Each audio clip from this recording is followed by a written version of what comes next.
Eric, thank you for those incredibly warm words. Like many others in this room, my ancestors came through this building at Ellis Island. And in my previous visits, I had an opportunity to look at the records of those ancestors that were provided by the Ellis Island Foundation. I looked at one thing, all of the 4 honorees, that I'm honored to be with one of them tonight. We're all baby boomers. And who are those baby boomers?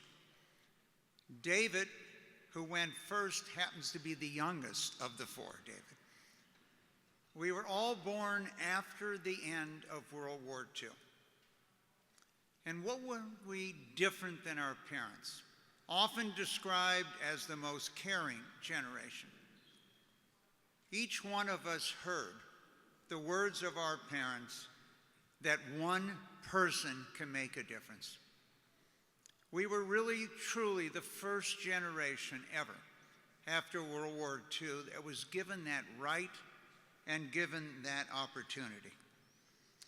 When I was 8 years old, my father told me that my children and grandchildren would not have freedom or a good life unless every single person felt they had a chance.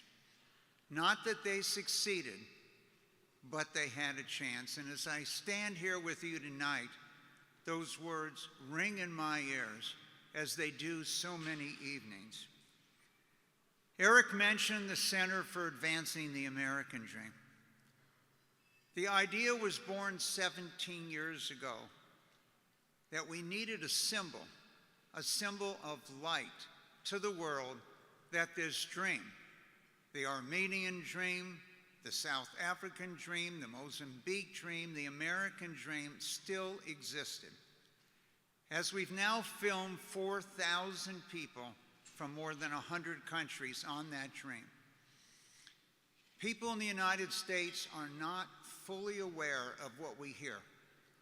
We hear from people that it's important that some place in the world still exists, whether they ever visit it or not, but the dream of a place where you can rise up based on your ability and your determination, not whether you're a man or a woman or what your religion is or who your parents are or where you were born, but you can rise up in your lifetime. This building in Ellis Island is a symbol to the millions of people that came here from a better life, for religious freedom, or just freedom itself. One of the most important things that exist inside this center is our unsung heroes. Those individuals that no one had ever heard of that did unbelievable things. And that bonds me to the Aurora Prize as it has for the past few years.